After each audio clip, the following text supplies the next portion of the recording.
আসসালামু আলাইকুম। আজকে আপনাদের সাথে যে বিষয়টা শেয়ার করব তা হচ্ছে ছোট বাচ্চাদের ঠান্ডা লাগলে বা কাশি হলে কি করব। তো এই জন্য আমরা তুলসী পাতা ব্যবহার করতে পারি বা আদার রসটা ব্যবহার করতে পারি। ডাইরেক্ট তুলসী পাতা কিংবা আদার রস আমরা ছোট বাচ্চাদেরকে খাওয়াবো না। এর সাথে আমরা ব্যবহার করব পানি। পানির পরিমাণ বেশি হবে যত বাচ্চা ছোট হবে, অর্থাৎ এটা আদা বা তুলসী পাতা যাই ব্যবহার করি, পানির পরিমাণটা বাচ্চা ছোট হলে বেশি হবে। বড়দের কাশি হলেও কিন্তু আপনার আদা বা তুলসী পাতা এটা খেতে পারি। আর এটা যে শুধু কাশি বা ঠান্ডা দেখবে তা না, অন্যান্য দিক থেকেও এটার কোনো সাইড ইফেক্ট নাই এবং এই রসটা বা পানীয়টা খুবই স্বাস্থ্যসম্মত। তো এক্ষেত্রে আমি এখন এখানে যে পাতা নিয়েছি তার জন্য এখানে 1 চিমটি পরিমাণে লবণ দিয়ে দিলাম। এখন আমি এর ভিতর দিয়ে দেব 1 চা চামচের মতো মধু। আমি পাতা খুব কম পরিমাণে নিয়েছি, তাই মধুর পরিমাণও কম হবে। আর পানি এখানে ছোট একটা গ্লাসের হাফ গ্লাসের মতো পানি নিয়েছি আমার বাচ্চা, যার জন্য আমি এটা তৈরি করছি। তার বয়স 10 মাস, তো এর জন্য এতটুকু। আর যদি বাচ্চা আরও ছোটো হয়, মধুটা যদি খাঁটি হয় তাহলে ব্যবহার করবেন, আর যদি বাইরের মধু হয় তাহলে ব্যবহার করবেন না বাচ্চাদের ক্ষেত্রে। তখন আমরা মধু বাদ দিয়ে শুধু লবণ দিয়ে এটাকে বানিয়ে দেব, প্রস্তুত করব বাচ্চাদের জন্য। আর যদি আপনারা খাঁটি মধু পান, খাঁটি মধু আসলে অনেক উপকারী। যদি আপনাদের কাছে থাকে, সংগ্রহে থাকে, তাহলে শুধু গরম পানি, হালকা কুসুম গরম পানি, যেটা বাচ্চা সহ্য করতে পারবে, সেই গরম পানির সাথে অল্প পরিমাণে মধু দিয়ে তাকে খাওয়ালেও কাশি অনেকটা কমে যাবে। এ পর্যায়ে আমি হাত দিয়ে তুলসী পাতাটাকে ভালো করে চটকে নিব এবং পুরো মিশ্রণটাকে একত্রে করে নিব। এখানে যদি আপনি এটাকে ব্লেন্ডারে ব্লেন্ড করেন, এটার পরিমাণ এতটাই কম, ব্লেন্ডারে ব্লেন্ড করলে আসলে অতটা পাওয়া যাবে না রস, তাই হাত দিয়েই চটকে নিতে হবে। আমি ভালো করে হাত দিয়ে এটাকে চটকে নিচ্ছি, প্রত্যেকটা পাতাকে ধরে ধরে চটকে নিচ্ছি এবং এর ভেতর থেকে রস বের করে নিচ্ছি। আমি যে মিশ্রণটি তৈরি করেছি তা এখন প্রস্তুত। আমি এটাকে একটি ছাঁকনির সাহায্যে ছেঁকে নিচ্ছি। ছেঁকে নিয়ে আমি আমার বাচ্চাকে এখান থেকে ড্রপারের সাহায্যে খাইয়ে দেব।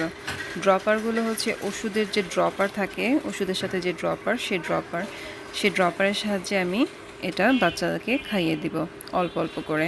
মিশ্রণটা একবারে বেশি করে বানাবেন না, যতটুকু বাচ্চাকে খাওয়াবেন ততটুকুই বানাবেন। এটা প্রায় 3 ঘন্টার মতো ভালো থাকবে। এবার বলবো আদা দিয়ে কিভাবে কাশি দূর করা যায়। তো এক্ষেত্রে আমি এই আদাটাকে ছোট পিস করে এটাকে অল্প পরিমাণে নিয়ে ছেঁচে নিয়েছি। ছেঁচে এটার ভিতর থেকে রস বের করে নিতে হবে, বা আপনারা চাইলে এই আস্ত আদাটার ভিতরেই একটু পানি মিশিয়ে নেবেন। আমি এখানে পানি মিশিয়ে করছি, রস বের করলে হয় অথবা ডাইরেক্ট পানি দিয়ে করলেও চলে। তো পানি মিশিয়ে এর ভিতরে দিয়ে দেবো আমি অল্প পরিমাণে লবণ।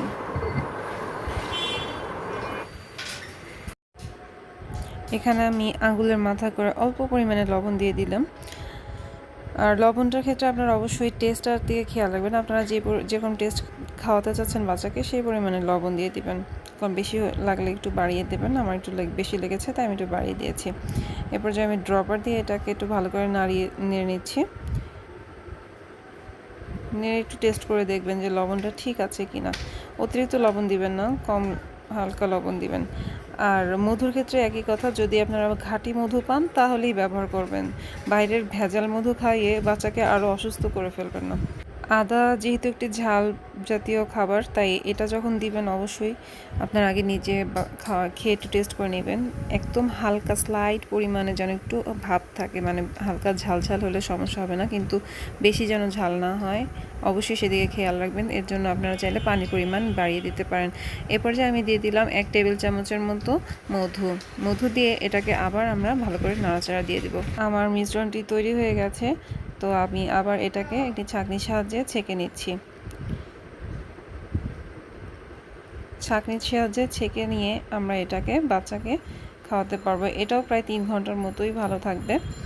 তো আদার ক্ষেত্রে আমি আবারও বলছি, অবশ্যই আগে নিজে টেস্ট করে নেবেন, যেহেতু এটা একটা ঝাল খাবার, মানে আদাটা একটু ঝাল জাতীয় হয়, মানে ঝাল বেশি হলে পানির পরিমাণ বাড়বে, ঝাল কম হলে পানির পরিমাণ কমবে।